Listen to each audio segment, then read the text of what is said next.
Assalamualaikum warahmatullahi wabarakatuh. Selamat pagi anak-anakku sekalian kelas 5A yang Bunda cintai. Bagaimana kabarnya hari ini? Alhamdulillah luar biasa, aku bisa, Allahu Akbar. Sukses, sukses, sukses. Yes.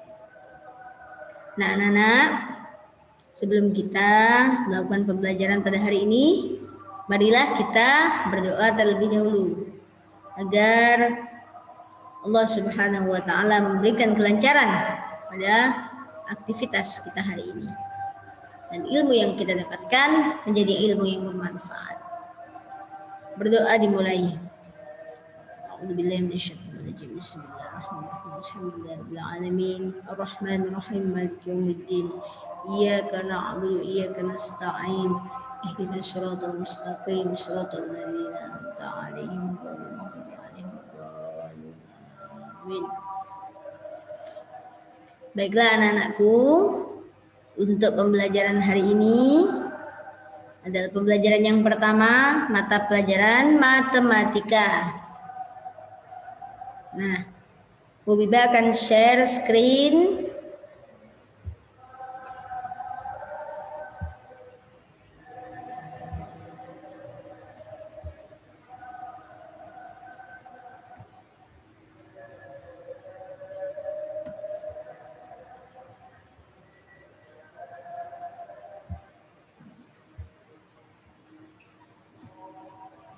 Baiklah, untuk materi selanjutnya, melanjutkan beberapa minggu kemarin, yakni menyajikan data dengan diagram batang. Minggu lalu kita sudah belajar tentang materi diagram piktogram. Hari ini kita lanjutkan dengan diagram batang.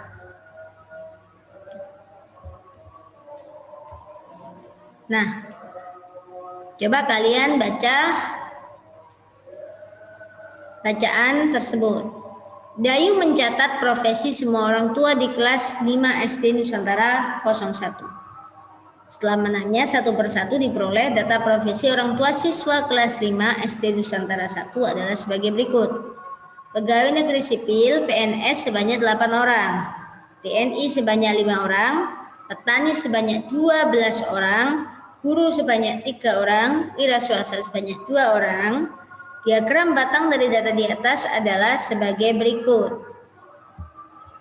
Nah, ini anak-anak, ini adalah contoh dari diagram batang. Nah, mungkin anak-anak sudah sering melihat. Nah, tapi kita bagaimana harus bisa membaca diagram batang tersebut. Nah, di ini samping ini banyak orang tua siswa. Kita kasih angka 1, 2, 3, 4, 5, seterusnya sampai angka 12. Karena kita melihat angka yang terbanyak di sini adalah 12. Itu caranya anak-anak. Kemudian untuk yang bawah itu adalah profesi orang tua siswa. Kita lihat berapa banyak profesi yang disebutkan di sini tadi. Di atas ada PNS, TNI, petani, guru, wira swasta. Sama persis seperti yang disebutkan di atas. Kita tulis kembali di bawah. Nah, kemudian tinggal kita cocokkan PNS ada 8 orang. Berarti kita buat diagramnya sampai kepada angka 8. Nah, kemudian TNI sebanyak 5 orang, kita buat diagram batang sampai 5, di angka 5. Petani sebanyak 12 orang. Petani sampai kita angka 12. Kemudian guru di angka 3. Wira swasta sebanyak 2 orang. Nah, contoh tabel berikut adalah data nilai ulangan matematika siswa kelas 6. Nah, nilai ini ada 4, 5, 6, 7, 8, 9, 10. Kemudian banyak siswa 2, 6, 9, 8, 5, 4, 2. Buatlah diagram batang dari data di atas. Nah, bagaimana anak-anak caranya? Cukup mudah. Nah, nilainya yang di bawah, banyak siswanya di atas. Ini banyak siswa yang nyamping ini. Nah ya, nilai 4 banyak siswa 2, nilai 5 banyak siswa 6, dan seterusnya. Sangat mudah anak-anak membuat diagram batang. Itu contoh pertama. Contoh kedua, kita memakai suhu anak-anak. Selanjutnya perhatikan tabel yang menyajikan data suhu terendah dan tertinggi dari beberapa kota. Suhu minimum A15, B20, C15, D20, E20 ini kotanya. Kota A, kota B, kota C, kota D, kota E. Suhu maksimum itu terbanyak. Suhu minimum paling rendah atau suhu minimum suhu paling rendah. Suhu maksimum suhu paling tinggi. Nah, dari tabel tersebut kamu dapat menggambar diagram batang yang menyajikan suhu terendah dan tertinggi dari masing-masing kota sekaligus. Perhatikan diagram batang berikut. Nah, karena kita ada 2, suhu minimum dan suhu maksimum, maka kita membuat batangnya ini ada 2 anak-anak. Yang warna hijau, ada warna biru.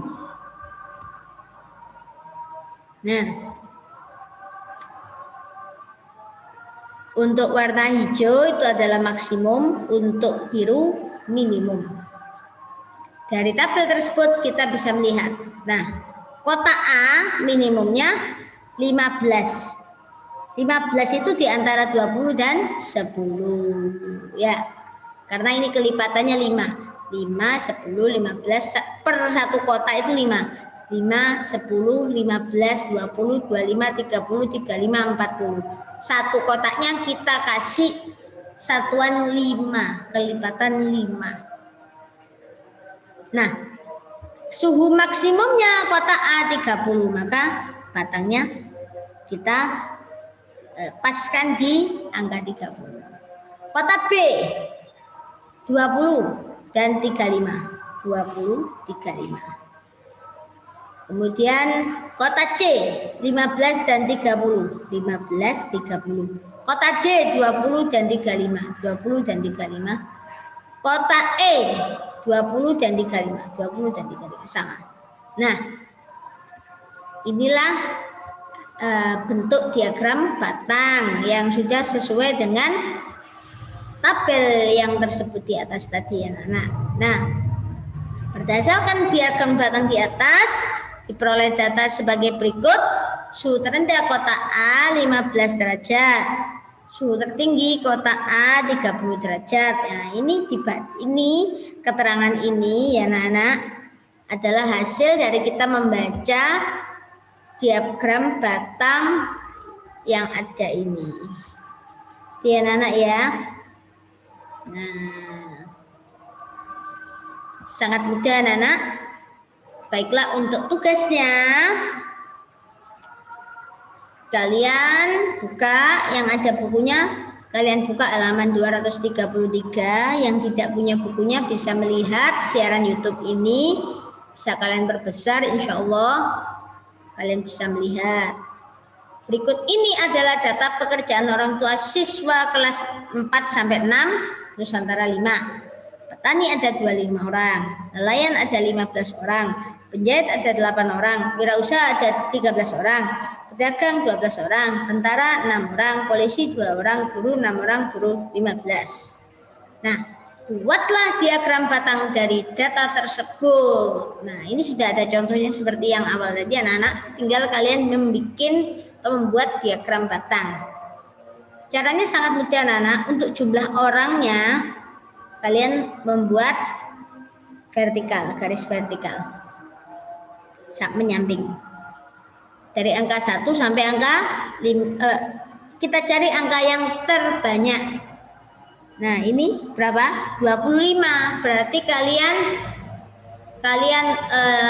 pasang nilai yang tertinggi adalah nilai 25. Kemudian untuk yang garis horizontal kita tulis profesinya: petani, nelayan, penjahit, wirausaha, pedagang, tentara, polisi, guru. Nah, itu tugas kalian. Silakan kalian menggambar di buku tulisnya. Ya, jadi ini dikerjakan di buku tulis anak-anak. Soal yang pertama ini, kemudian ditambah lagi soal yang kedua. Nah, ini, ayo berlatih. Perhatikan diagram batang di samping, data golongan darah siswa SD Nusantara. Nah, itu ada pertanyaannya anak-anak. Berapa siswa yang memiliki golongan darah A? Nah, ini adalah tes untuk membaca tabel. Jadi kebalikan dari soal yang di atas. Kalau soal yang di atas ini adalah kalian membuat diagram batang dari yang sudah ada ini, data yang sudah ada. Nah, ini kebalikannya. Kalian sudah ada diagram batangnya, kalian membaca sehingga ada data yang bisa diambil. Gitu ya anak-anak ya. Pertanyaan, berapa siswa yang memiliki golongan darah A? Nah, ada 6. Berapa siswa yang memiliki golongan darah B? Ada 8 dan seterusnya. Oke anak-anak, bisa kalian jawab ya. Sangat mudah sekali untuk materi diagram batang ini.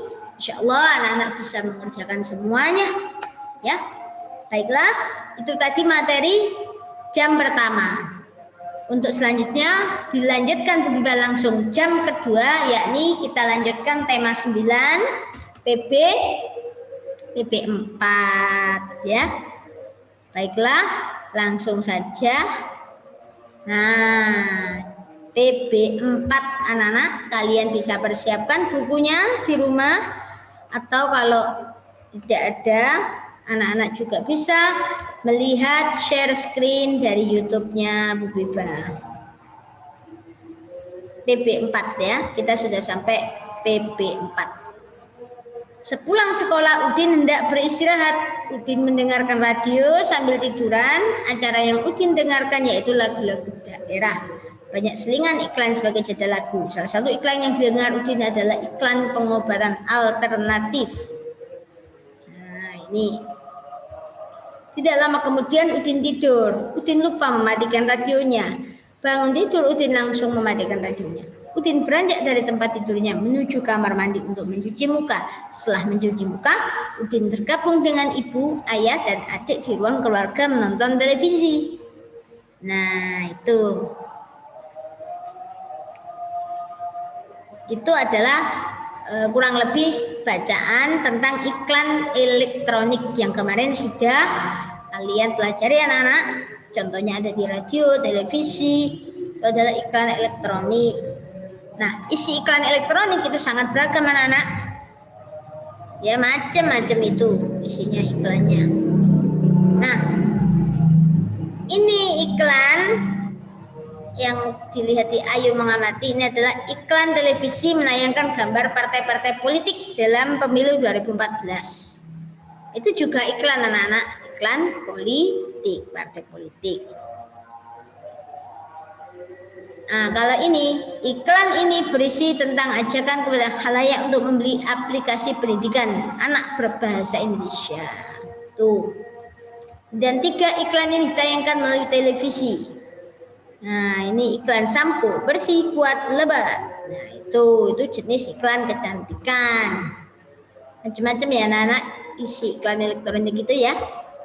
Nah, kamu kan telah mengetahui ada jenis iklan elektronik dari segi isinya tadi. Macam-macam ya, iklan politik, pendidikan, kecantikan. Nah, kamu juga tentu sering melihat itu di mana-mana anak-anak. Nah, kita lanjutkan, ini ada cerita keluarga Udin. Keluarga Udin itu berukun. Mereka selalu menyempatkan berkumpul dalam ruang keluarga. Keluarga Udin juga membiasakan beribadah bersama. Nah, keluarga Udin tidak hanya rukun dengan anggota keluarga. Keluarga Udin juga rukun dengan tetangganya. Ketika tetangganya mengalami musibah seperti kematian, keluarga Udin memberikan bantuan dengan ikhlas. Nah, dalam 1 minggu, keluarga Udin melakukan olahraga bersama sebanyak 3 kali. Nah, itu anak-anak jadi seminggu 3 kali. Olahraga dilakukan pagi hari sebelum persiapan bekerja dan sekolah. Olahraga yang biasa dilakukan adalah senam pagi. Sebelum pelaksanaan senam, Udin dan ayah bekerja sama mempersiapkan radio kaset dan kasetnya untuk mengiringi senam. Ibu menyiapkan air mineral untuk minum saat istirahat. Selesai senam, semua anggota keluarga Udin melakukan aktivitas masing-masing. Udin dan adiknya persiapan ke sekolah, ayah bersiap ke kantor, dan ibu bersiap membuka toko kelontongnya. Toko kelontong milik ibu Udin dikelola keluarga sendiri. Inilah toko kelontong yang dikelola ibu Udin. Selain sibuk mengurus toko kelontong, ibu Udin menjadi salah satu pengurus koperasi. Koperasi yang dijalankan adalah koperasi simpan pinjam. Anggota koperasi tersebut adalah warga kampung tempat tinggal Udin. Koperasi termasuk jenis usaha yang dikelola bersama. Untuk lebih jelasnya, simak berapa jenis usaha yang dikelola sendiri dan dikelola kelompok. Nah, anak-anak, ini ada selanjutnya ada penjelasan tentang usaha ekonomi. Ini masuk pembelajaran IPS, anak-anak. Jadi usaha ekonomi itu ada dua, dibedakan menjadi dua. Yang pertama adalah usaha ekonomi yang dikelola sendiri, yang kedua usaha ekonomi yang dikelola kelompok. Ya. Nah, apa saja usaha yang dilakukan yang dikelola sendiri? Pertama, usaha pertanian. Petani mengelola usaha pertanian perseorangan, modalnya dari diri sendiri, modalnya kecil terbatas. Itu termasuk usaha dikelola sendiri. Kedua, industri kecil, misalnya industri yang di rumah. Contoh usaha kerajinan mebel, keramik, anyaman, tembikar itu adalah industri kecil, anak-anak. Kemudian yang ketiga, usaha perdagangan. Perdagangan itu misalnya mamamu membuka toko kecil di rumah, membuka warung, jualan apa, jualan gado-gado, jualan pentol, itu termasuk usaha perdagangan kecil-kecilan. Yang keempat adalah usaha jasa. Jadi jasa itu misalnya jasa potong rambut, jasa tukang cukur, jasa fotokopi, jasa warnet, tukang pijet. Nah, itu adalah tidak berupa barang, tapi kita bisa merasakan manfaatnya. Itu termasuk usaha jasa, anak-anak.